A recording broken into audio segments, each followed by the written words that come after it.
Então, semana passada, nós iniciamos essa abordagem que eu estou chamando de a monstruosidade de Cristo. Como o nosso objetivo é falar sobre quem é Cristo, eu estou trazendo aqui essa abordagem para a gente olhar temas que são mais espinhentos, temas mais assustadores, que a gente fala, nossa, não parece com Jesus. Então, nós falamos semana passada, deixa eu compartilhar aqui.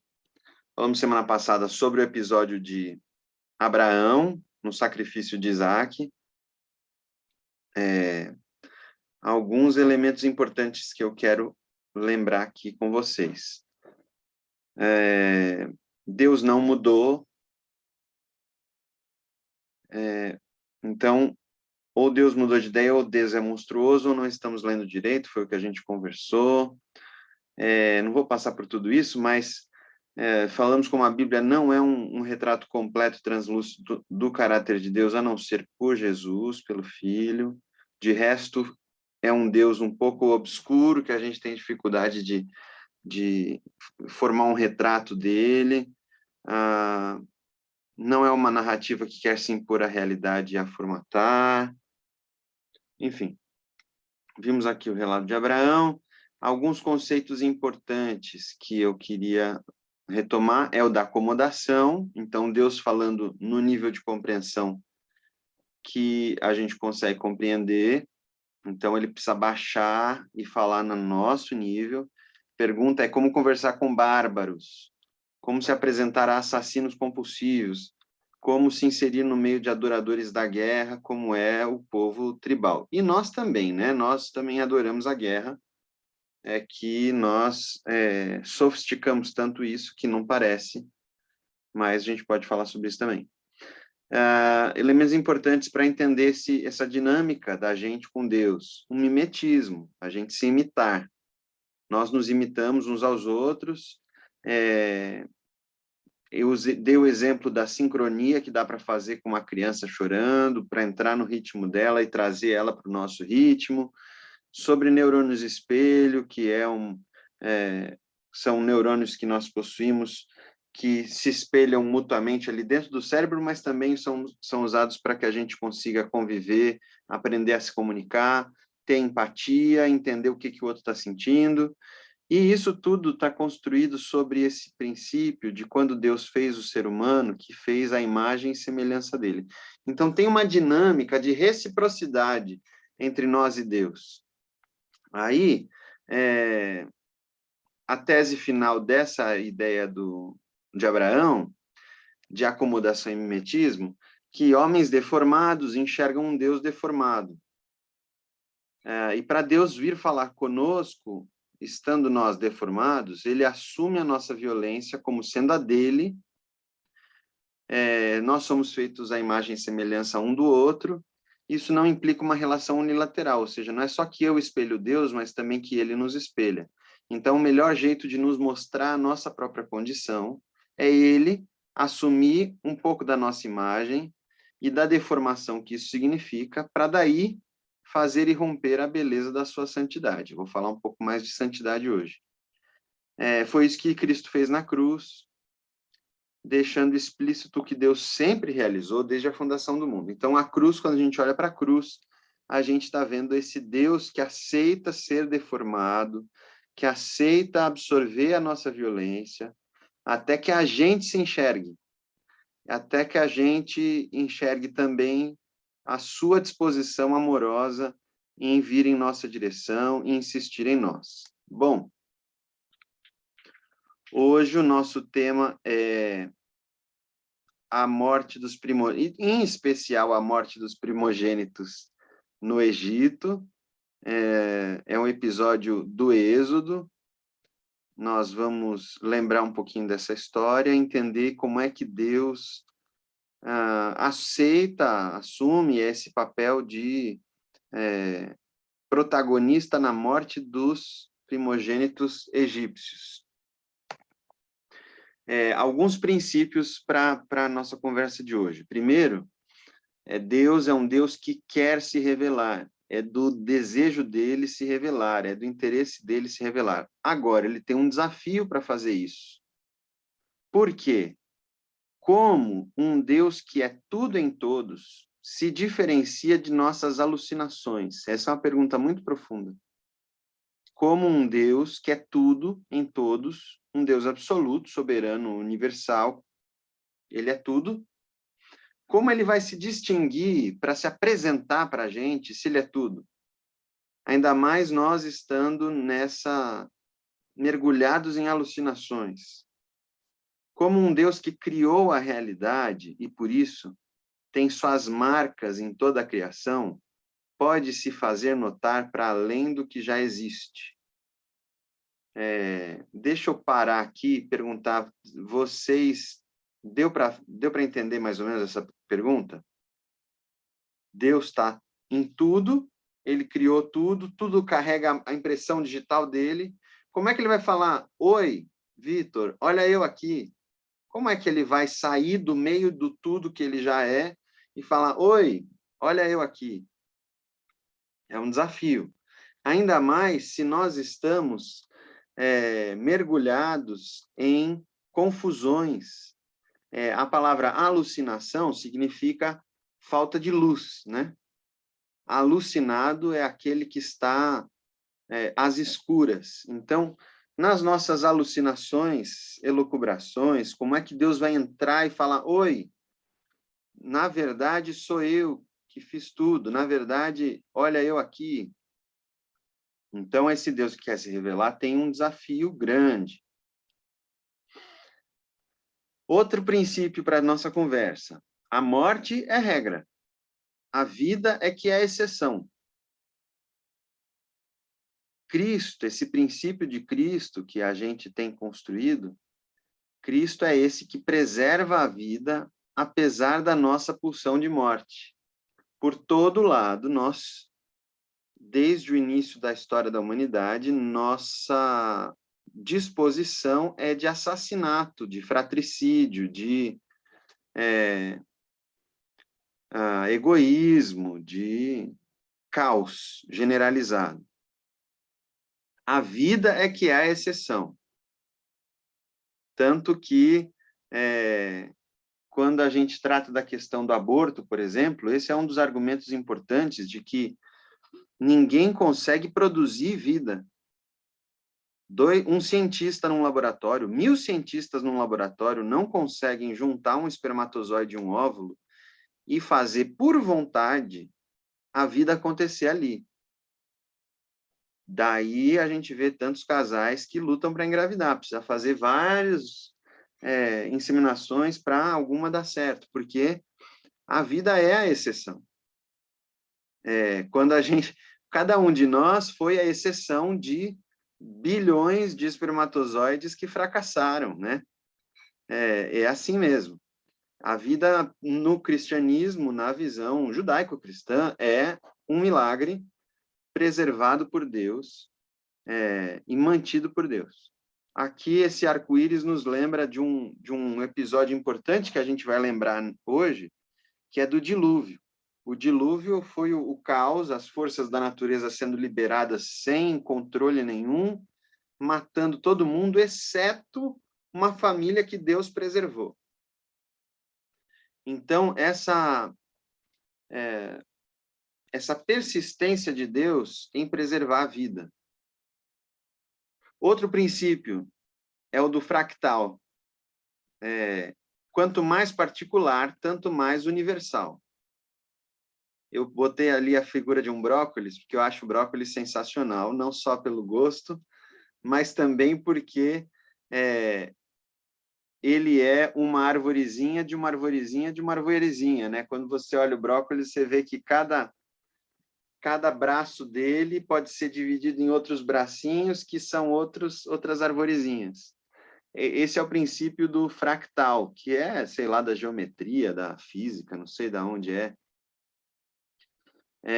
Mas é a ideia de que o universal está cheio de particularizinhos. E a soma desses particularizinhos compõe o universal. E quando eu olho para o particular, eu consigo enxergar o universal. Assim como quando eu olho esse brócolizinho, eu estou enxergando uma árvore inteira aqui na mão de alguém. Então, assim, se eu for olhar muito profundamente a particularidade da vida da Sandra, eu vou enxergar a humanidade inteira. Eu vou enxergar como a gente funciona, né? A Aline, que é psicóloga, sabe disso. Se ela mergulha no universo da pessoa, puxa, isso aí é um arquétipo igual, todo mundo passa, isso é ancestral, está com todos nós e tal, enfim. Então, Deus criou esse mundo fractal. Daí que a Bíblia toda é construída em cima de parábolas. Parábolas são histórias, né? Ou cases, ou metonímias, né? Quando Deus fala, por exemplo, Israel. Israel é nome de Jacó, é o nome do pai. Quando ele fala, Israel, você tem feito isso e isso por mim. É uma metonímia, né? A parte pelo todo. Quando ele fala, Efraim, quantas vezes eu te peguei no colo? Ele está falando de um povo que ele cuidou, mas ele pega o nome de um filho de José e fala, Efraim, quantas vezes eu quis te pegar no colo? Ele trabalha com cases. Ele faz a gente olhar, olha para ali. Jesus fala, olha para os lírios do campo, que não semeiam, nem colhem, não tecem, mas nem Salomão se vestiu tão bem quanto eles. Então, são cases. Jó é um exemplo desse. O livro mais antigo da Bíblia é o livro de Jó, que é fenomenal, complexo, denso, e é um case. Como é que um justo sofre? Essa é a questão de Jó. O livro mais antigo da Bíblia trata do sofrimento injusto. Sofrimento sem razão de ser. Então, a gente funciona por cases, né? Nós funcionamos por exemplos. Daí o mimetismo e tal. E também remanescentes. É um modelo que se aplica na Bíblia inteira, que é Deus falando assim, tá tudo perdido, não vai dar para resolver tudo, então eu vou pegar um grupo e fazer esse grupo funcionar. Isso funciona até em empresas. A empresa está toda lascada, confusa, bagunçada. Aí você pega um departamento ou um grupo e fala, eu vou fazer funcionar nesse grupo. E aí vira um case, esse grupo inspira a empresa toda começa a olhar de outro jeito. É assim que Deus fez funcionar desde o início, tá? A Arca de Noé é esse exemplo máximo de Deus preservando um remanescente e falando, vou fazer funcionar a partir dessa família. E é claro que essa família continua disfuncional, porque nada resolve até chegar Jesus, até chegar o Cristo. Bom, então, olha quantos tópicos, né? Eu vou falar muito rapidamente aqui uma sequência da história de Moisés. Vocês podem depois abrir o livro de Êxodo, que é o livro que relata. Pode assistir o filme da Disney também, que está bem distante da Bíblia, mas vale por diversão e por beleza. Mas eu queria falar como o livro do Êxodo é um livro sobre a persistência da vida. O nosso tema hoje é a morte dos primogênitos, sim, mas a Bíblia sempre nos chama para corrigir o nosso olhar, para uma mudança de olhar. A Bíblia não se adapta ao nosso olhar. Ela nos chama para uma conversão da mente, para que a nossa mente se curve diante de uma realidade maior do que a nossa, do que a gente. Então, o que o Êxodo vai descrever para a gente, junto de um monte de violência e desgraça, é como a vida persiste, como a vida é teimosa, tá? Então, o Êxodo começa com o povo de Israel, os descendentes de Jacó, de Israel, que estavam abrigados no Egito por conta da seca e da fome que devastou o mundo. Eles tinham sido abrigados ali por conta da prosperidade. Deixa eu parar para vocês prestarem atenção em mim, não ficarem lendo lá os tópicozinhos. José tinha se estabelecido no Egito como governador, ele fez um plano financeiro e econômico sensacional para o faraó da época. O faraó acaba se tornando hegemônico, ele tem um monopólio não só do alimento, as commodities, né? Não só das commodities, mas também da terra, ele compra toda a terra. Então, todos os povos ali da região viram vassalos do faraó. Essa família de José vai para o Egito, cresce muito, 300 e tantos anos depois, José já tinha morrido faz tempo, e o faraó da vez não chegou, não tinha vínculo nenhum com aquela família. Então, para ele, era mão de obra barata, eram escravos que trabalhavam ali. É a primeira e talvez a única revolta não, a única história de libertação de escravos sem revolta, justamente. Ao longo da história da humanidade, a gente tem pouquíssimas revoltas de escravos, né? O Haiti, que a gente está acompanhando a devastação por causa do terremoto, é uma dessas grandes histórias em que o país inteiro se libertou da opressão pela revolta dos escravos e tal. Mas uma revolta armada, né? O êxodo que a gente vai ver é uma saída desses escravos sem que qualquer um deles tenha levantado uma espada. Agora, não é sem sangue, é isso que a gente vai ver aqui também. Então, o livro do Êxodo começa com esse faraó da vez, de plantão, com medo pelo volume de escravos que tinha. Esses escravos não paravam de engravidar, de ter filhos. Então, o que ele faz é assim. Então, a gente começa o livro de Êxodo com esses poderosos tendo medo da vida. Esse povo que continua engravidando, tendo filho, não para e tal. Qualquer dia eles se revoltam e a gente não vai conseguir controlar. Então, os poderosos têm medo da vida. Os poderosos são mais afetos à morte. Até por isso, o Egito ainda tem, né, grandes memoriais à morte. As pirâmides são grandes memoriais à morte, né? Os caras levavam tudo para a pirâmide. As esposas, os filhos, os servos, matava todo mundo a hora que ele morria e sepultava junto. Então, os poderosos têm esse fascínio pela morte e o medo pela vida, o medo da vida. Então, o que eles fazem? Eles falam para as parteiras matarem os meninos. Se nascer meninos, era para morrer, para matar. E as parteiras, eu coloquei aqui que as parteiras são obedientes. Elas desobedecem o faraó porque elas têm consciência ética. Você vê como a Bíblia começa com desobediência civil, né? Desobedece o governo porque tem consciência ética. Então,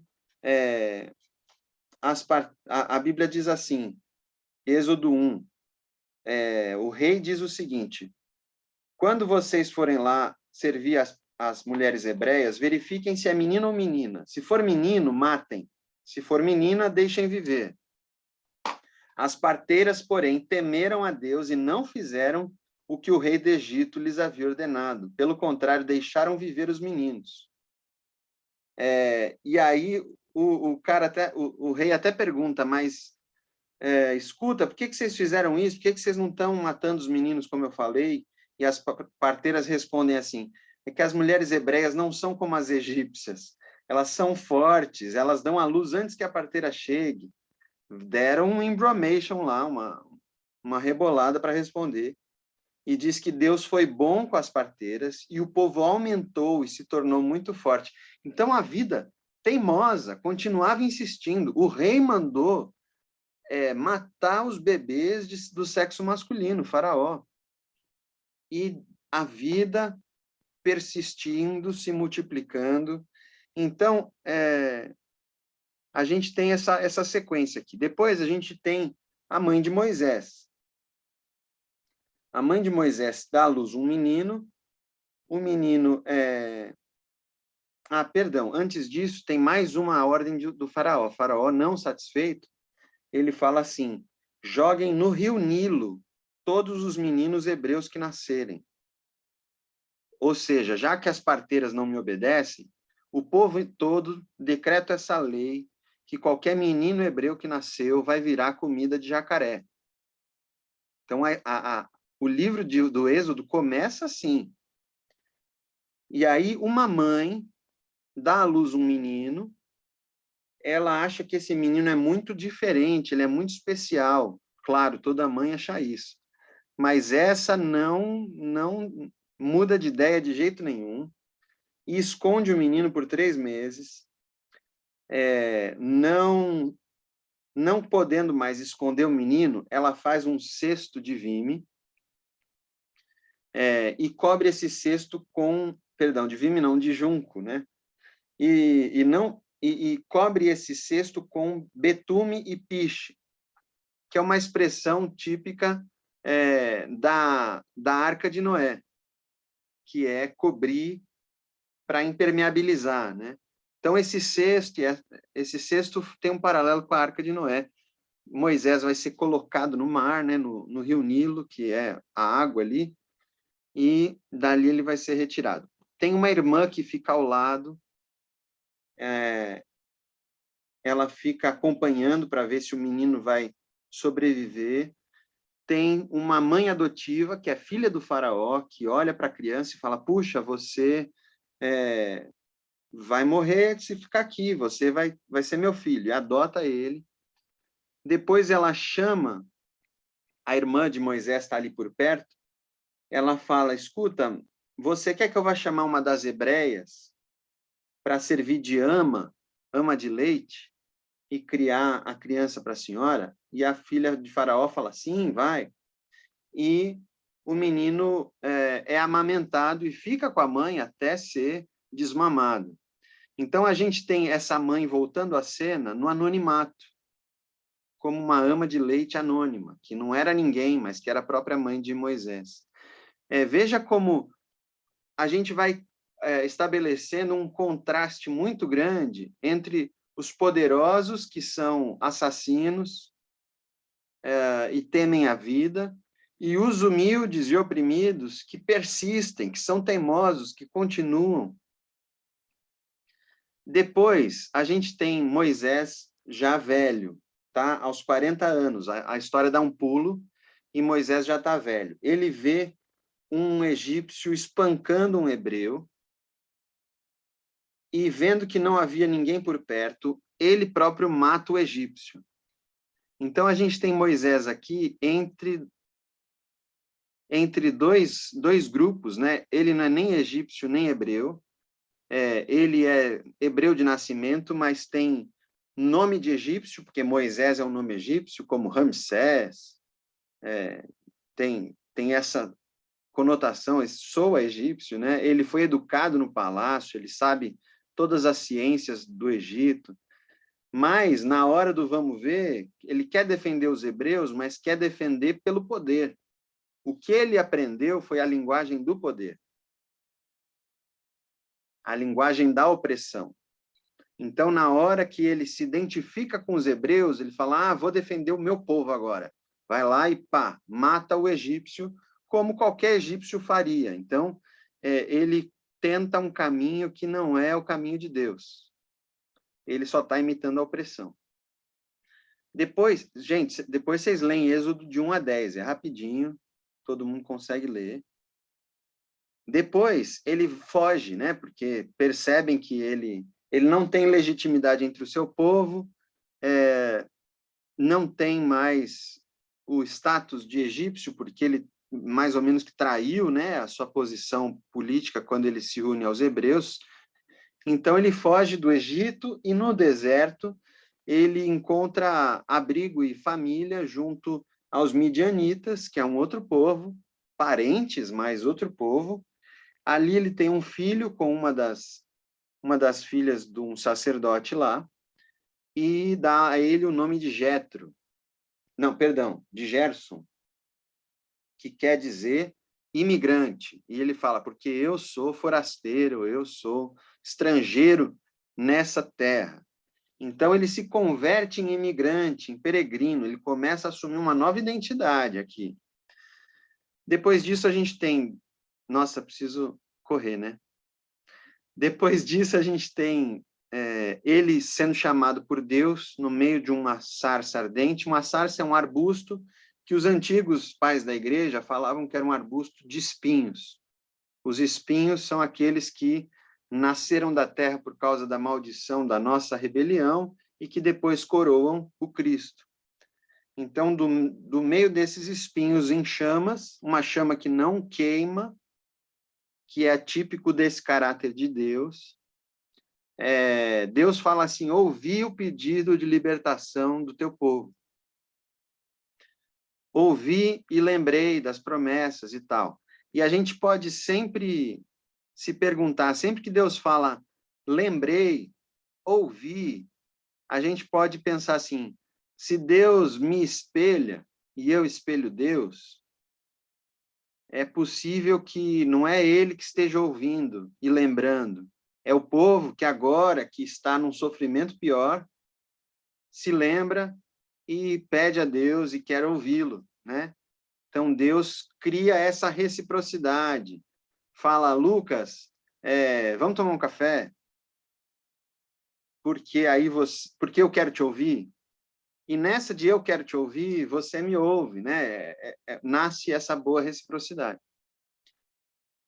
E Deus chama esse imigrante gago, Moisés era gago, para conduzir o povo.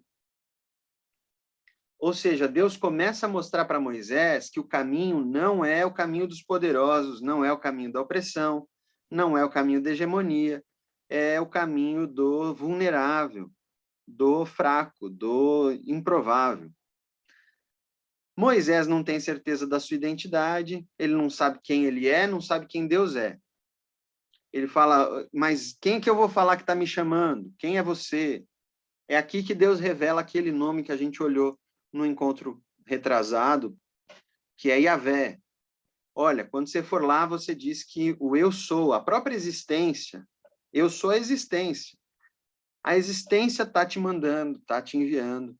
Eu que sou Deus do seu pai Abraão, Isaque e Jacó. Então, nesse processo, tanto Deus quanto Moisés têm a sua identidade afirmada, porque Moisés, ele já se acha o cocô do cavalo do bandido, ele não é ninguém. E Deus está falando, não, eu sou o Deus do seu pai. Eu sei quem você é, eu sei de qual família você vem, eu sei a quem você pertence. Então, isso é um princípio também que a gente pode reafirmar, que é do duplo conhecimento. Eu me conheço à medida que eu conheço a Deus. Eu conheço a Deus à medida que eu me conheço. Esse conhecimento ele é simultâneo. E se eu também não me conheço, não tem como conhecer a Deus. E se eu não conheço a Deus, não tem como me conhecer. Essa identidade é revelada de forma simultânea. No Egito, a gente vai ver Moisés chegando para Faraó e falando, Faraó, Deus mandou você libertar o povo. E Faraó fala assim, que Deus é esse? Não conheço esse Deus. Aqui quem manda sou eu, Deus sou eu, então não autorizo. E a Bíblia vai falar várias vezes que Deus dá firmeza de coração a Faraó, ou seja, Deus ajuda Faraó a bancar a sua palavra, para Faraó levar a cabo as suas convicções. Então, antes de seguir aqui nos tópicos, vamos ler um trechinho de Êxodo 4. Aqui, quando Deus ainda está mandando Moisés ir, tá? Antes de Moisés chegar lá para Faraó, Deus fala assim, quando você voltar ao Egito, trate de fazer diante de Faraó todos os milagres que pus em sua mão, porque Deus combina com Moisés alguns milagres, alguns sinais para ficar evidente que tem alguma coisa sobrenatural ali. Mas eu vou endurecer o coração de Faraó para que não deixe o povo ir. Esse endurecer o coração é o que eu estava falando de dar firmeza, para que Faraó faça o que quer. Não é que Deus impede Faraó de pensar com clareza. Não, Deus dá para Faraó convicção naquilo que ele acredita. E o que o faraó acredita, óbvio, é que ele próprio é Deus e que o povo não tem que ir para lugar nenhum. Então diga a faraó, assim diz o Senhor, Israel é meu filho, meu primogênito. E eu digo a você, deixe o meu filho ir para que me adore. Mas se você não quiser deixá-lo ir, eis que eu matarei seu filho, seu primogênito. É assim, faraó, você já está matando Israel, né? Você só não mata mais porque você precisa da mão de obra para construir suas pirâmides. Mas você está jogando meninos recém-nascidos no Nilo para serem comida de jacaré, de crocodilo. Então, eu estou te pedindo para deixar meu filho ir, para me adorar. Essa vida de adoração do povo vai ser um case para todas as nações. Todo mundo vai aprender com essa vida de adoração do povo. Mas se você não quiser deixar ir, se você transformar essa reciprocidade em negativa, eu vou responder negativamente para você. Então, é a chance da boa reciprocidade. Mas se não chegar na boa reciprocidade, Deus vai responder à má reciprocidade que o faraó já começou. O faraó começou a matar os filhos de Israel, né? E Deus está falando, então, se você não deixar ir, sou eu que vou matar o seu filho. Nós falamos no último encontro que homens deformados se deparam com um Deus deformado, mas um Deus revelado consegue trazer homens para uma reforma interior e exterior. Então, Deus quer se revelar para que os homens sejam reformados. Então, já está muito claro o que vai acontecer. Mas Deus já alerta Moisés de que, Moisés, eu sei que o faraó não vai deixar, porque eu conheço ele. E o que a gente pode debater mais para frente é por que Deus resolve endurecer o coração de faraó, ou seja, dar firmeza para faraó sustentar as suas convicções. Vamos dar mais daqui a pouco. Então, o faraó leva a cabo suas convicções, ele insiste no que ele acredita. Nesse processo, os ídolos do Egito vão sendo expostos. As divindades do Egito vão sendo envergonhadas, vão se tornando motivo de incômodo, de frustração, de desespero, porque elas se mostram completamente inúteis, vazias. O Egito, deixa eu descrever rapidamente para vocês, o Egito era um lugar de perucas, perfumes, maquiagem, divindades de toda sorte, religião, muita manipulação, muitos fogos de artifício no sentido de mágica, de espetáculo. Era um lugar de grandes construções que estão lá até hoje, de memoriais à morte, como já falamos, das pirâmides, desse culto à morte, um lugar de muita segurança alimentar por causa do Nilo. O Nilo é um dos poucos rios perenes que não seca no verão. Então, o tempo todo tinha água, o tempo todo tinha agricultura. Por isso, o Egito é o nascedouro, né, de boa parte da civilização, como a gente conhece, de agricultura, de registros e tal. Então, esse era o Egito. Sustentando essa civilização, tinha muitas divindades, muitas narrativas míticas, narrativas religiosas, espirituais, vinculadas à vida. Então, que ídolos que são expostos nas pragas? Por exemplo, a primeira praga é o rio Nilo virando sangue. A gente fala as 10 pragas, né? Na verdade, são sinais que Deus manda para mostrar que ele não está de brincadeira. e para desmascarar essas ilusões, desmascarar as alucinações do povo egípcio. Então, o Nilo virando sangue é a subversão da abundância. É crise na veia. É a subversão da ordem. Logo em seguida, tem as rãs. A segunda praga são rãs que invadem. E rãs é um bicho que está entre a água e a terra.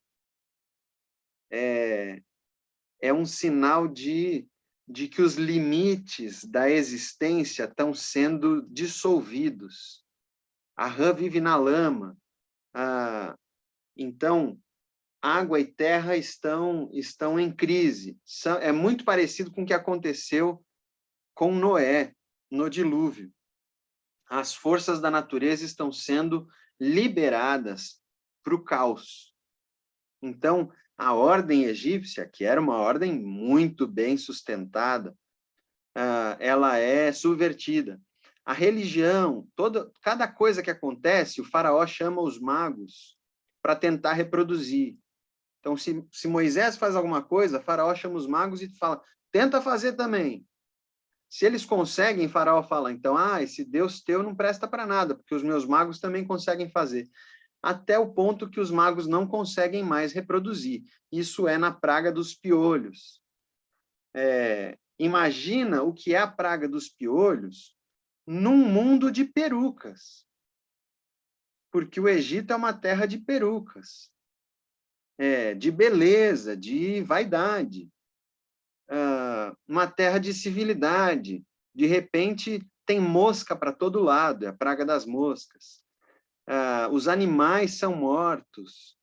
Depois nascem, como é que chama?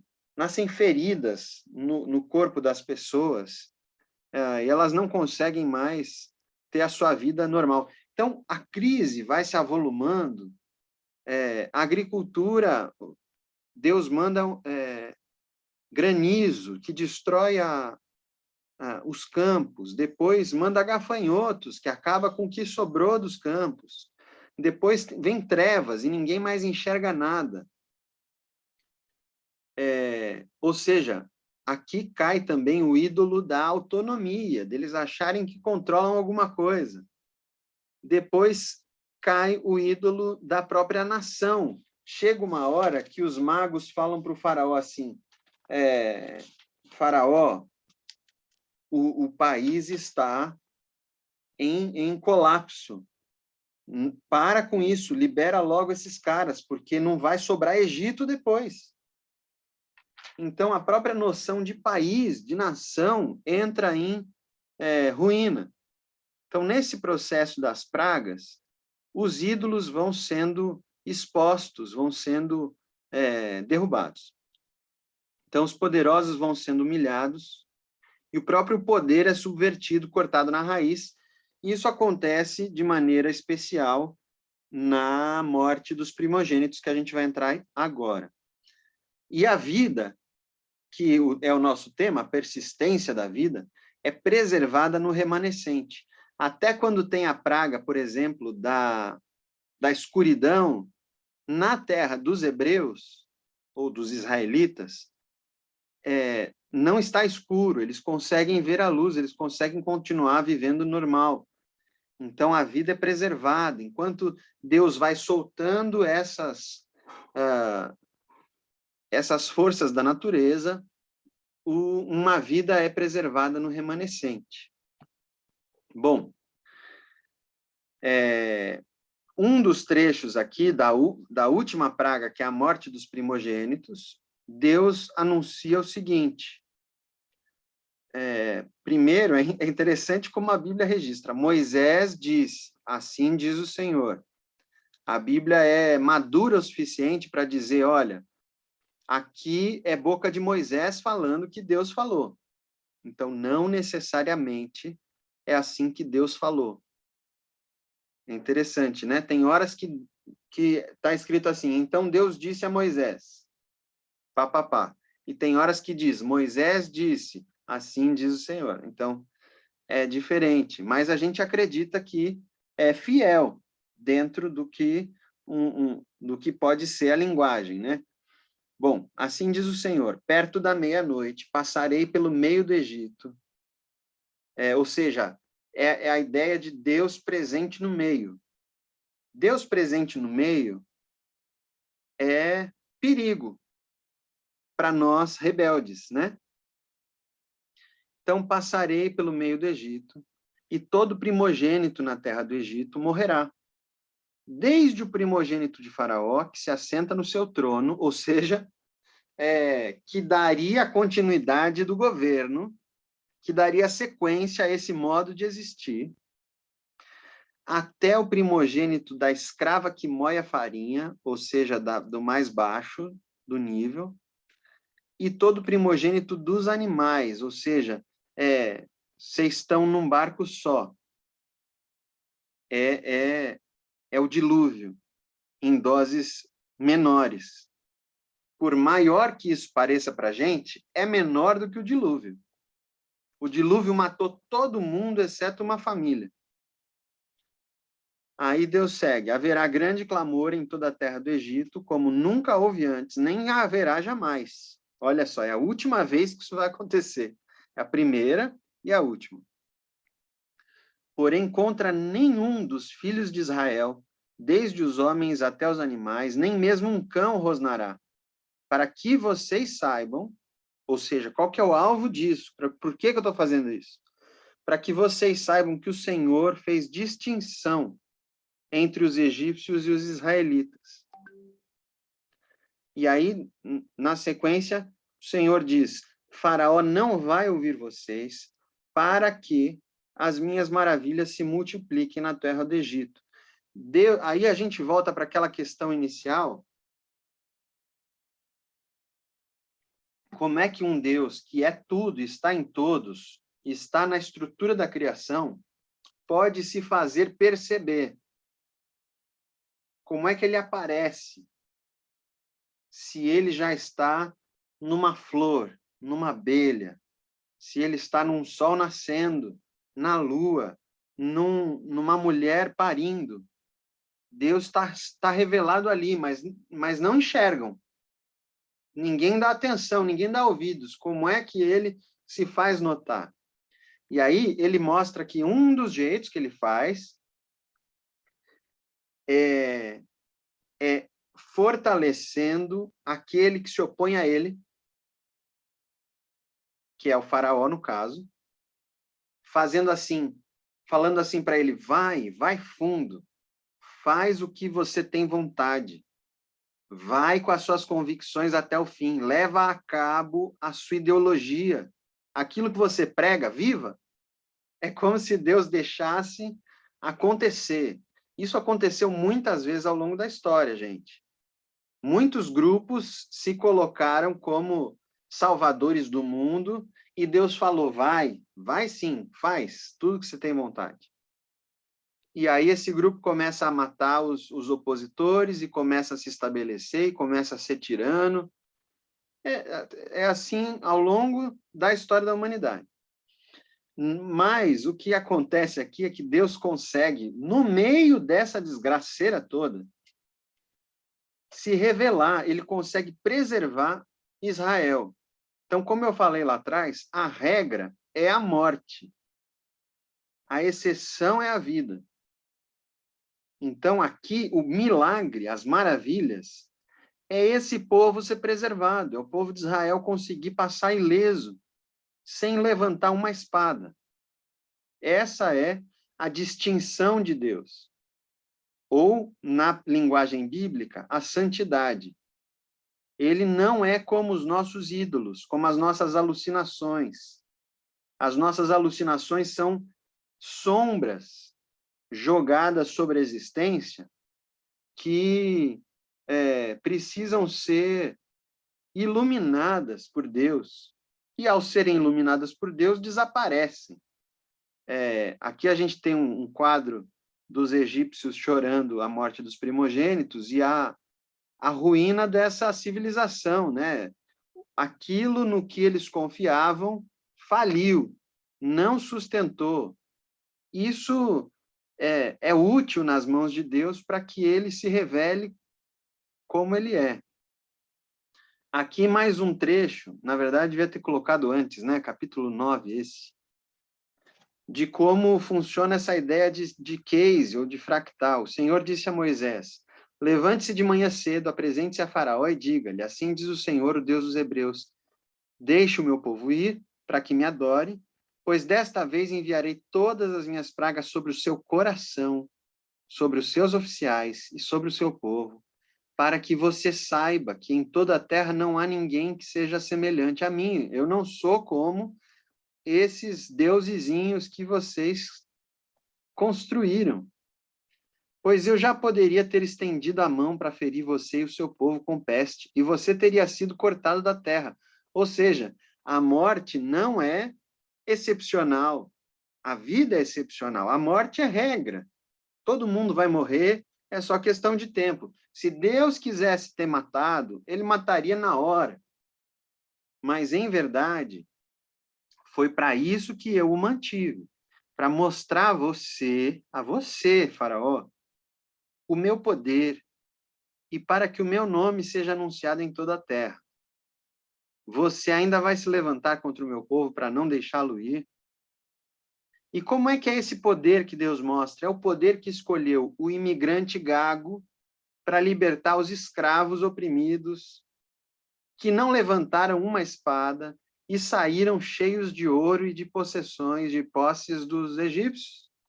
Então, esse é o tipo de poder que Deus revela, não é como o poder dos tiranos. Então, esse é o jeito de Deus de fazer as coisas.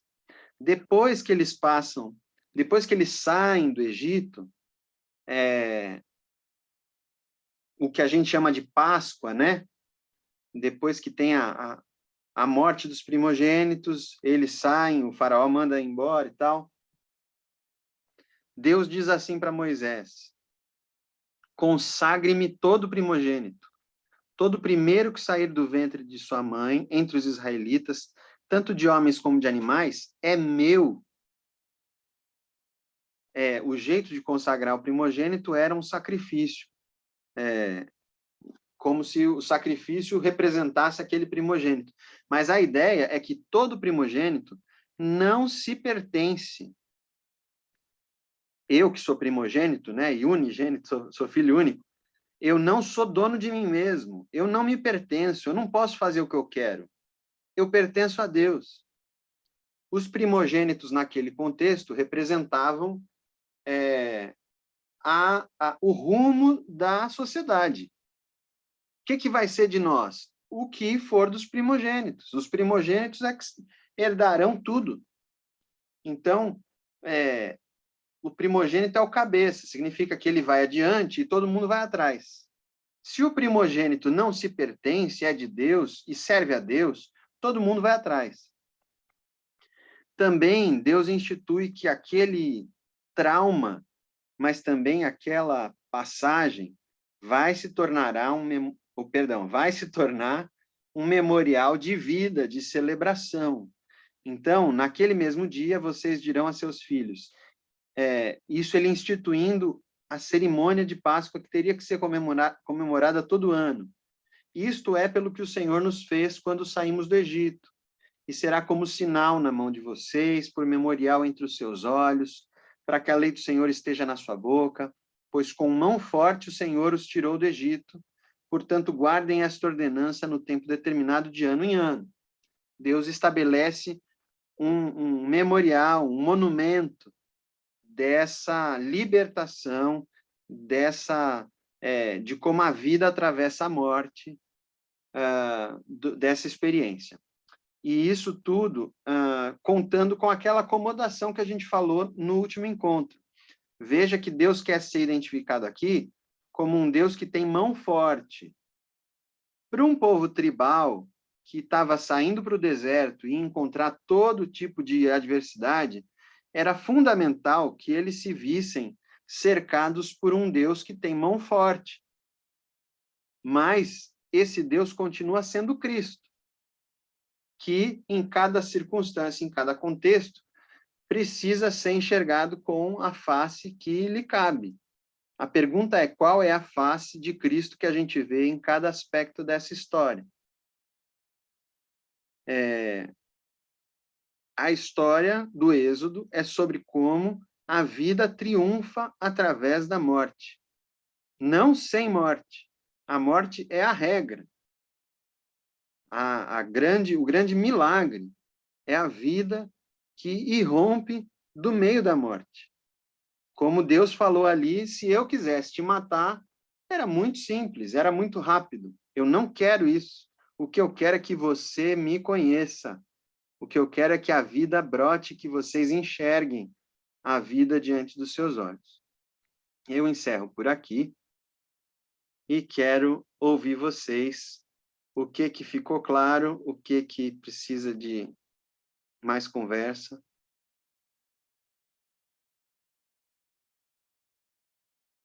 Eu sei que para quem não tem a Bíblia na cabeça, deve ter sido bem difícil acompanhar essa história.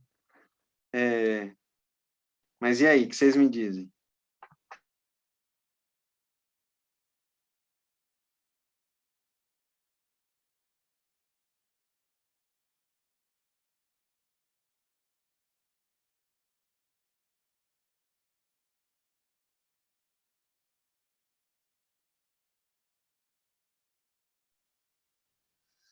Gui, eu ainda estou tentando assimilar ou discernir a comparação entre a morte dos primogênitos egípcios e a morte do primogênito de Deus. Esse paralelo, assim. Boa, obrigado. Isso ficou num slide lá de trás, que eu falei antes de apresentar os textos, né? Que se o primogênito é aquele que vai dar continuidade, vai puxar a fila. Estou conseguindo clicar aqui. Se o primogênito é aquele que vai seguir a condução da história, no caso dos egípcios, os primogênitos seriam a continuidade da hegemonia, da tirania, dos poderosos. Então, o poder é subvertido e cortado na raiz. Quando o primogênito do Egito é morto, o recado é: esse tipo de vida não vai prosperar. Deus sinalizando para aquela comunidade, para aquela sociedade, falando assim: vocês não vão continuar caminhando em direção ao abismo, porque vocês estão levando todo mundo ao redor com vocês. Eu estou pondo um ponto final aqui. Então, é esse cortar pela raiz de um modo de vida. Enquanto, entre os hebreus, é um paralelo quase que equivalente e oposto, porque quando Deus fala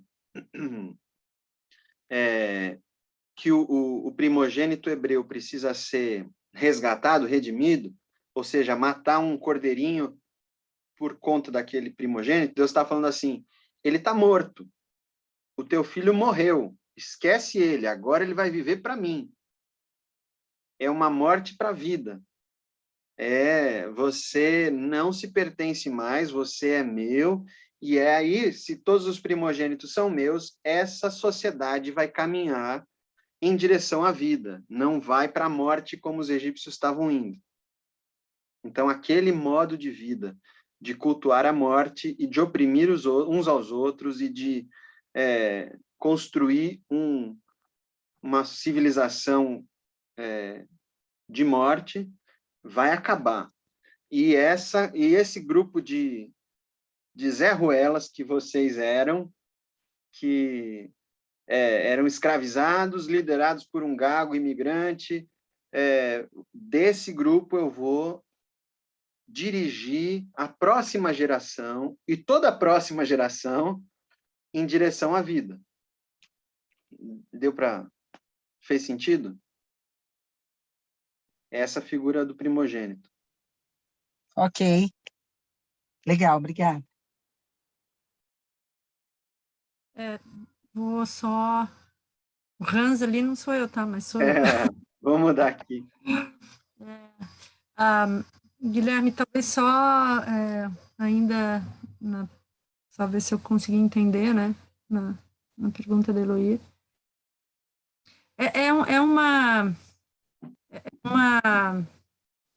uma revelação, se estou entendendo, né? Ou seja, era tanto para o povo egípcio, de certa forma, né? Era para eles perceberem, ou isso, e também para eles serem esse... Como é que eu vou, que palavra? Para esse povo do qual Deus está trazendo para, né, para trazer o primogênito que traz a vida, ou seja, era para esse poder, né, dentro dessa questão de Moisés, né, e do Egito, era para desbancar esse poder dos egípcios para eles mesmos. Parece uma troca bondosa, mas de Deus com eles, mas também para estruturar, para que esse povo já de cara ali com aquilo entendesse quem é Deus. Os hebreus, é isso? Pode ser essas duas coisas, não sei lá, é isso que eu... De um lado, Deus quer que esse projeto civilizatório humano, que é o Egito, e que não leva em consideração esse Deus e que constrói seus próprios deuses e resolve os seus próprios problemas, ele quer mostrar como esse projeto civilizatório colapsa rapidamente. Por isso ele endurece o coração de Faraó. Ele faz isso 1000 anos depois, ele vai fazer isso com os próprios israelitas. Quando os judeus se acham autossuficientes, ele fala, então vá em frente, então toma aí. E é uma coisa que ele faz até hoje. A gente poderia falar de lideranças políticas modernas, que falam que tem um projeto de poder que vai resolver o mundo, e Deus fala, então vai. E nisso, ele se revela à medida de que a própria estrutura do universo, da criação, não compactua com projetos rebeldes. É só questão de tempo, eles colapsam, né? Então, é um pouco disso que Deus está demonstrando, mas ele aceita, isso talvez eu não tenha enfatizado também, ele aceita ser protagonista do colapso. Então, quando os primogênitos morrem, ele fala assim, eu passarei e matarei. E a gente fala, nossa, que Deus sanguinário. Não, a morte é regra. Vai todo mundo morrer. O que é sensacional é Deus aceitar esse papelzinho de, como é que chama isso, algoz, tem um outro nome, né? O cara que vai lá na guilhotina, soltar a guilhotina. O cara até usa como é que chama, Lucas? O carrasco? Carrasco. Deus aceita ser o carrasco, porque a gente, quando a gente é carrasco, a gente veste um capuz, para ninguém reconhecer a gente, né? O carrasco veste um capuz. Deus aceita, fala, não, eu assumo esse papel, eu vou matar esses primogênitos, eu vou botar um ponto final nesse projeto civilizatório, e eu vou fortalecer aquele outro projeto civilizatório, porque o mundo precisa entender o que é vida e o que é morte.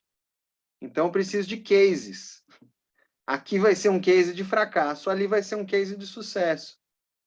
Só que completamente contrário à expectativa, porque o case de fracasso tinha tudo para, aos nossos olhos, tudo para dar certo. Tinha prosperidade, tinha estrutura social, civilização, ciência. E o outro era um bando de escravo iletrado. Se não era Moisés ali que tinha estudado entre os egípcios, não ia ter quem escrevesse a Torá. Então, Deus pega o case que seria de sucesso e faz colapsar, Deus pega um bando de Zé Ruela e transforma num case de sucesso. E assim ele se revela, né? Legal, então é isso que eu estava, assim... legal, assim, porque parece que às vezes a gente olha sempre o povo judeu como aquele escolhido, porque tinha que ser escolhido. Ele, claro, tinha mas é dentro desse projeto, então, porque não era só para esse povo, é para o mundo inteiro. Isso precisava, né? Precisava. É isso que você colocou, parece bem bacana. Então, ele assume esse papel porque não é só por um povo, né? Claro, Jesus está lá na ponta, mas é pela humanidade, então precisava bater no outro também, precisava colapsar, como você diz, o que já era o projeto humano, né? que já vem do Éden, essa coisa, é isso? Isso, exatamente. É a ideia do fractal, da parábola, né? Então, como é que a gente aprende? A gente aprende com exemplos. Então, o chamado da família de Abraão, o chamado de Abraão é para ser bênção para todas as famílias da terra, para todas as nações. Então, Abraão, você que me deu ouvidos, você que quer caminhar comigo, que topou caminhar comigo, posso fazer de você um case para toda a humanidade aprender o que é ser gente? Abraão fala, pode, vamos junto.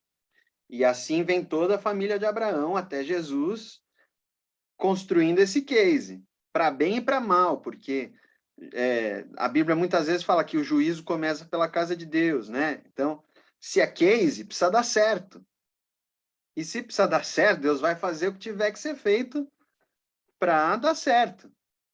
Porque aí, isso acontecendo, a gente olhando essa família, a gente vai ver como é que a humanidade toda devia funcionar. É a ideia do particular e do universal. Então, no nosso grupo aqui, eu podia falar, Aline e Pedro, vocês topam vocês dois começarem uma família que vai ser case para a humanidade toda conhecer quem Deus é? Puxa, que desafio, né? Que chamado, que vocação terrível, né? Ao mesmo tempo que é maravilhosa. Puxa, que responsa. E aí, quem mais?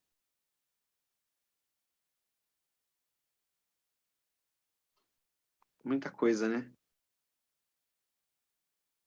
Ô, Gui, tudo Oi, bem? tudo. Por que por que não?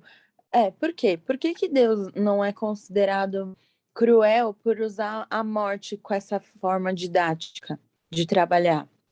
Será que ele é tão grande e tem a eternidade nas mãos que ele considera a nossa vida um pouco até insignificante? Boa pergunta, Jess. Eu acho que você pode considerar ele cruel, né? Eu acho que ele não... ele topa, né? Senão não teria outra forma dele se revelar para nós. Mas a nossa vida é descrita na Bíblia realmente como um vapor, né? É um sopro. A ideia, o C.S. Lewis tem uma ilustração que eu gosto muito, que é assim, nós cortamos o galho onde estávamos sentados. Então, nós estávamos em Deus. Nós resolvemos nos rebelar contra ele. Falar, Deus, sai daqui que eu vivo minha vida como eu quiser, não me enche o saco. Isso é cortar o galho onde eu estou sentado. O que acontece? Eu despenco. Esse tempo entre eu despencar e eu me estatelar no chão é a nossa vida. Para uns chega mais rápido, para outros chega mais tarde, mas é rapidinho. O que são 80 anos? É nada. Então, assim, a morte não era para acontecer, não era para ser assim. A Bíblia conta para a gente que não era para ter morte, mas Deus criou um mundo provisório e criou uma dinâmica, que é a dinâmica do tempo. Na minha visão, o tempo só existe por causa do pecado. Só existe tempo para a gente conseguir entender o amor de Deus. Não tem outro motivo. Pedro fala, quando o pessoal está perguntando para Pedro assim, por que Jesus não volta logo? Pedro fala assim, Deus não está demorando, é que ele é paciente, porque não quer que ninguém se perca. Então, o tempo existe porque Deus é paciente e não quer que ninguém se perca. Hoje, o dia 20 de agosto de 2021, só percorreu as suas 24 horas porque Deus ainda está esperando alguns que não se arrependeram e que não entenderam que ele só quer nos amar. Então, o tempo existe nessa dinâmica. Então, a morte não é um problema para a gente. Quem já entendeu o amor de Deus, quem viu que Cristo atravessa a morte e a vida segue, abriu o caminho ali pela morte, a morte não é um problema. A gente quer passar todos os nossos dias vivendo em obediência, em alegria, em amor, em convivência com esse Deus que quer resgatar a humanidade toda. A morte é um problema para quem só enxerga esta vida aqui como sua única perspectiva de existência. Aí a morte se torna realmente, coloca em xeque tudo. Para que você vai viver se você vai morrer? Para que você vai acumular? Para que você vai construir? Para que você vai ter prazer? Para que você vai ter prazer? O prazer vai passar e você vai morrer. A morte se torna, inviabiliza tudo, né? E aí a gente vai criando essas alucinações, essas ideias de mundo que a gente pode, que a gente consegue, que a gente vai fazer. Nossa civilização é muito egípcia nesse sentido, né? Nós temos as nossas perucas, nossos perfumes e nossas maquiagens para sustentar as nossas ilusões. E cultuamos a morte tanto quanto eles, né? Quando a gente assiste um filme de Hollywood, é sangue, tiro, porrada e morte. Jazz, não sei se ajuda. Não, ajuda. É insignificante porque é um sopro, né? Não insignificante que ele despreze. Mas, sim, é algo muito pequeno diante da... É chocante, mas é. Boa. Ele não despreza. Ele não despreza. A vida é que é o milagre. É que a gente inverte, né? A gente troca os sinais. A gente se acostuma com a vida como se fosse banal, trivial, e leva o susto com a morte. Não, a morte é a regra. A gente tem que levar susto com a vida. O fato de estar vivo é motivo de espanto. E a vida é que precisa... Alguém sobreviveu a um acidente, um nascimento de uma criança, alguém com câncer que continua persistindo na sua quimioterapia, isso é motivo de espanto, né? Não a morte. O que mais, gente?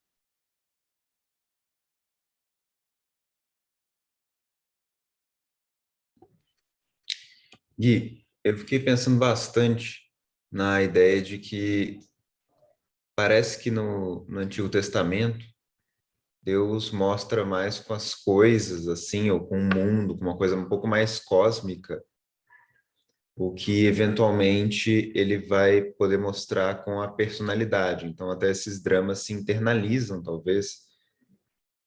Eu tenho essa impressão, e de um lado existe algo de muito caridoso nisso, porque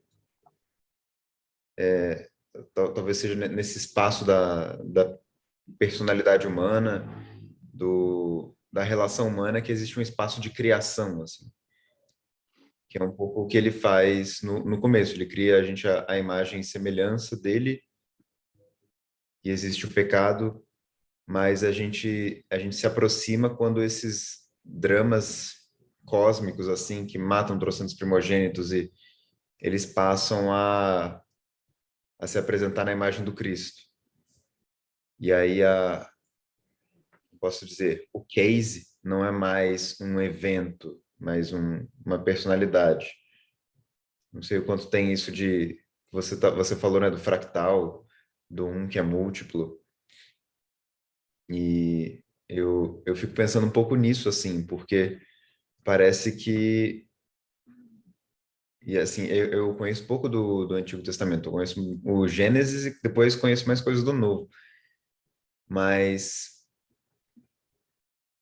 até onde eu conheço, parece muito que é uma preparação, né? É uma preparação para o Cristo, assim, poder centralizar a história. E eu pergunto como o Cristo recebe tudo isso que a gente vê sendo criado, desde da dor, da morte, da esperança, e como ele faz isso não como um evento cósmico, mas como uma pessoa.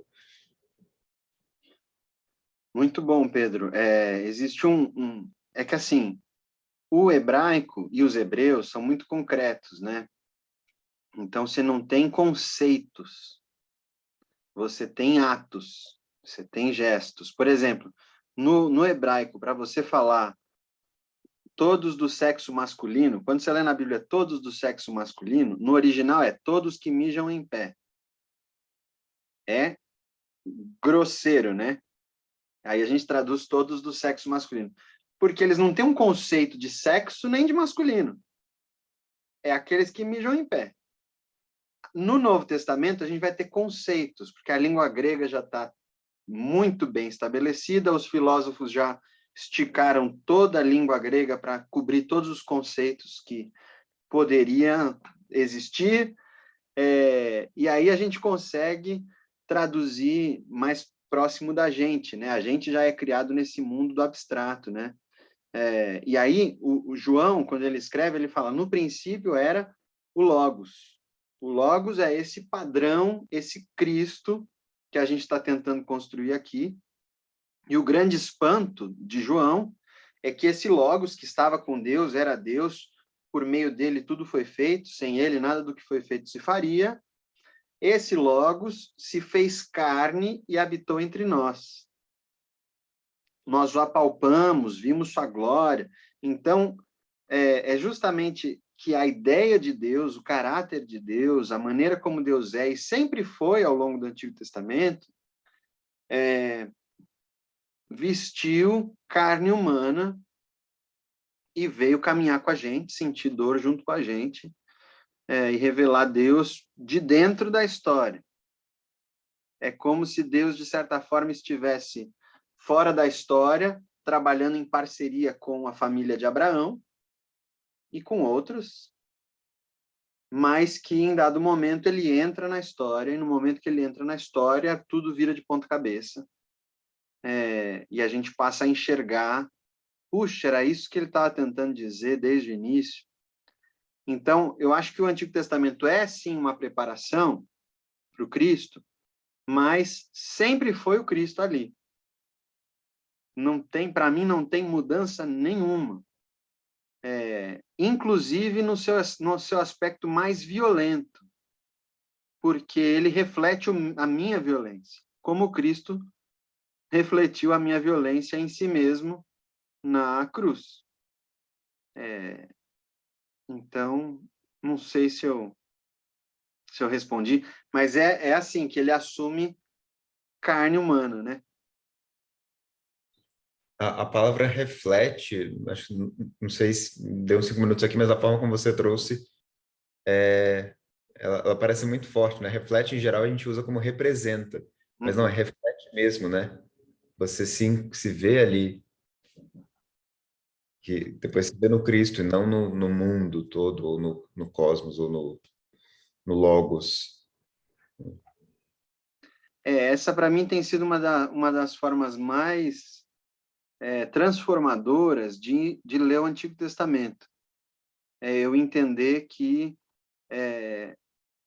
não apenas a humanidade reflete Deus, mas Deus também reflete a humanidade. Deus não deixa de ser santo em nada do que ele faz. Deus não deixa de ser perfeito, nem absoluto, nem qualquer atributo que você possa colocar para ele. Mas o que ele faz, sim, é aceitar um papelzinho de muitas coisas, porque a gente ainda não consegue lidar com quem ele realmente é. Ele aceita, ele topa, por exemplo, ser protagonista nesse assassinato, na morte desses primogênitos, ele topa ser o cara que vai lá matar, porque ele precisa revelar para a gente a que ponto nós chegamos dentro do nosso projeto civilizatório. Que isso vai se repetir, né? A gente está falando de Êxodo, mas Gênesis já viu isso acontecer algumas vezes. Gênesis anterior a Êxodo, né? E ao longo da Bíblia a gente vai ver isso muitas vezes até o Apocalipse. O Apocalipse é a grande revelação em que os modelos de cidade entram no seu colapso mais completo. E aí a gente tem a grande Babilônia, que é a grande cidade, ou as cidades, ou esse modelo civilizatório, entrando em colapso completo, os homens se matando nas guerras, morrendo por peste, por fome, tudo que a gente vê hoje, só que o Apocalipse traz isso em escala gradativa. A ideia de que vai piorar. A cada onda fica pior. Mas isso a gente fala em outra ocasião.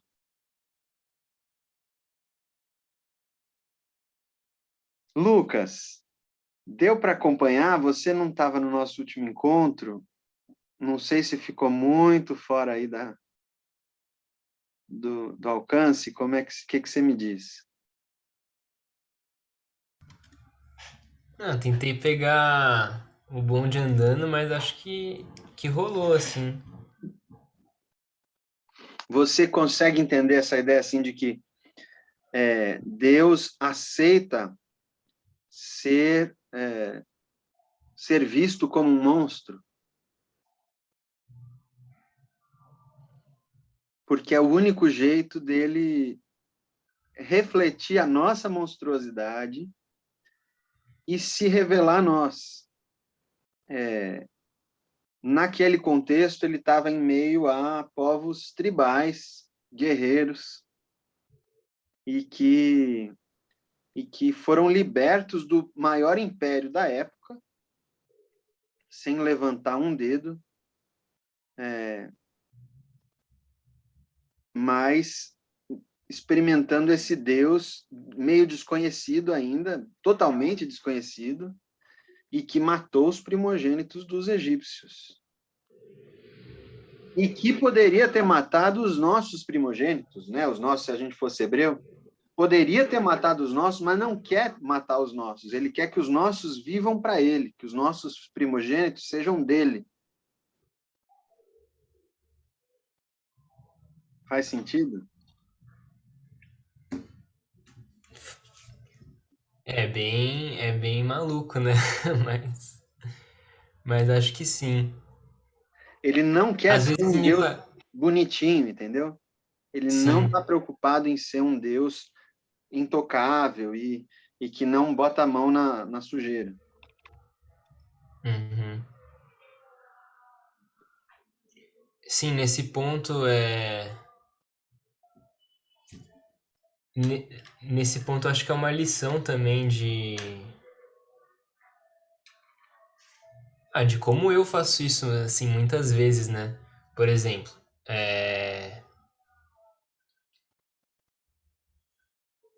não sei se a expressão tá correta assim, mas Deus tinha que fazer isso assim, era preciso fazer isso. Aí muitas vezes eu me vejo em algumas situações que eu preciso fazer alguma coisa.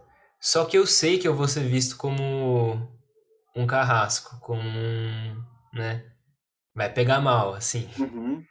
E aí, muitas vezes você corre, né? Tipo, você não amarela ali no negócio e não faz, assim, por causa dessa preocupação da visão dos outros, sendo que você sabe que você tinha que fazer aquilo, sabe? Então, não que assim, não tô falando de situações assim, ai, dane-se o que os outros pensam de mim, eu faço o que eu quiser. Não, não é isso, mas assim, uma situação que eu estou vendo, assim, que eu preciso fazer aquilo, que eu preciso chamar atenção aqui, sei lá, qualquer coisa assim. E aí, às vezes, a gente não faz por causa dessa preocupação, né? Deus não fez, não teve essa, assim, né? Boa, legal. Esse amor de Deus é sacrificial, né? Ele ama se dando, não é teórico. Ele aceita. E no nosso último encontro a gente falou sobre essa acomodação do pai, que para falar com o filho, às vezes precisa ser visto como tirano, como malvado. Mas na maior das revelações, Deus prefere ele ser morto, ele ser vítima da nossa violência, do que nos violentar. Mais alguém, gente? Pati. Opa, Lucas abriu também. Pati, você primeiro, depois o Lucas. Vou falar bem rapidinho, que hoje eu tô mais na pegada de ouvir. Mas acho que vale pontuar que você compartilhou no YouTube, né, o encontro da última vez, então acho que talvez o Lucas curta assistir, já que é bem complementar para o encontro de hoje. E eu fiquei só pensando em como nós somos péssimos, né? Como a gente atrapalha os planos divinos. Enfim, quanto mais a gente aprofunda esses estudos, mais fica evidente para mim o quanto a raiz de todos os males está na gente, nas nossas escolhas. E, enfim, né? Na queda desde o princípio. É só isso. Obrigado, Pati. Obrigado. Lucas, quer falar? Eu ia perguntar qual é a relação entre esse episódio da morte dos primogênitos no Egito e da matança dos inocentes quando Jesus nasce, se tem alguma relação. Perfeito. Jesus vai passar por todas as etapas do povo de Israel, porque Jesus é o Israel que deu certo. É o case de sucesso mesmo. Então, ele precisa repetir todos os processos. Ele vai para o Egito, inclusive, né, fugindo. Mas aquela matança, de fato, lá no Gênesis, no início, quando o ser humano rompe com Deus, a conversa de Deus, assim, com a serpente, que colocou a ideia na cabeça do ser humano de que Deus era problema, Deus falou assim para a serpente: olha, eu vou fazer você ser inimiga da mulher. E um filho de uma mulher vai esmagar a sua cabeça. Então, daquele momento em diante, essa serpente vai sempre ficar atenta aos filhos de mulher, porque qualquer um deles vai esmagar a cabeça dela. Ela está sempre pensando, será que é esse? Será que é esse agora? Inclusive, Jó, que é o primeiro livro da Bíblia, a suspeita da serpente é essa. Quando Deus fala para a serpente assim, escuta, você viu meu servo Jó, como ele é legal? Como ele faz tudo direitinho? A serpente fala, mas tira as coisas dele para você ver como ele não trai você. E a serpente batalha ali para ver se conseguia desmontar Jó, para Jó não esmagar a cabeça dela. E ao longo da história da humanidade, a serpente está buscando quem é esse filho de mulher que vai esmagar minha cabeça. E em todas as possibilidades, ela tenta fazer com que isso aconteça. Moisés era uma criança muito especial, então o faraó faz isso acontecer. Na época de Jesus, houve uma conjunção astrológica que comprovou, para quem estudava na época, os magos do Oriente perceberam isso, comprovou que tinha chegado a hora do Messias nascer. Então, a serpente, com certeza, também entendeu isso, sabia disso, e mandou Herodes dar cabo das criancinhas, porque o rei tinha nascido. Então, era essa a preocupação da serpente: algum filho de mulher vai esmagar minha cabeça. Então, tem esse paralelo. Aí Jesus vai passar por todas as etapas de Israel, vai para o deserto, em vez de 40 anos, vai para ser 40 dias. Ele é batizado, como Israel passou pelo mar, ele vai passar pelo rio. Então, tem todos esses paralelos, assim. Muito bem levantado. Mais algum ponto, gente? Eu queria fazer um comentário que não tem muito a ver, na verdade. Manda ver. Desde semana passada, acho que eu estou mais assentando, assim, as coisas dentro de mim, porque é bem, bem novo, assim. Mas Esses dias não, já faz algumas semanas, eu convidei minha mãe para assistir o culto na igreja, ela tá gostando muito. Que Todo legal. domingo, se eu não mando, ela pergunta, cadê o link do culto? Mandei para eles, para os meus pais, a gravação do encontro passado. Minha mãe, mas ela hoje nasceu um priminho novo na família, ela disse que quer assistir depois com mais calma, com mais tempo, assim, mas só de compartilhar isso com vocês também, assim, né, de Levei, ela tá gostando demais, assim, dos cultos e da abordagem, assim, da igreja de maneira geral, sabe? Que legal, Aline. Obrigado por compartilhar. Fico feliz. A Thaís está me cobrando aqui para convidar vocês para um retiro que a gente vai fazer no mosteiro num mosteiro beneditino, né, de São Bento, em Vinhedo, em outubro, com o Osmar Ludovico e a Isabelle Ludovico, que são nossos mentores. Eu vou passar o link no grupo para vocês, quem puder, eu super recomendo, porque é maravilhoso. E também tem 2 oficinas que são online. Uma é para casal e outra é sobre tempo, sobre a transcendência do tempo, que também são maravilhosas, eu já fiz as 2. Vou passar o link para vocês e super recomendo. Tá bem? Muito obrigado a todos pela presença. Se alguém quiser falar alguma última coisa antes da gente encerrar, vou parar a gravação aqui.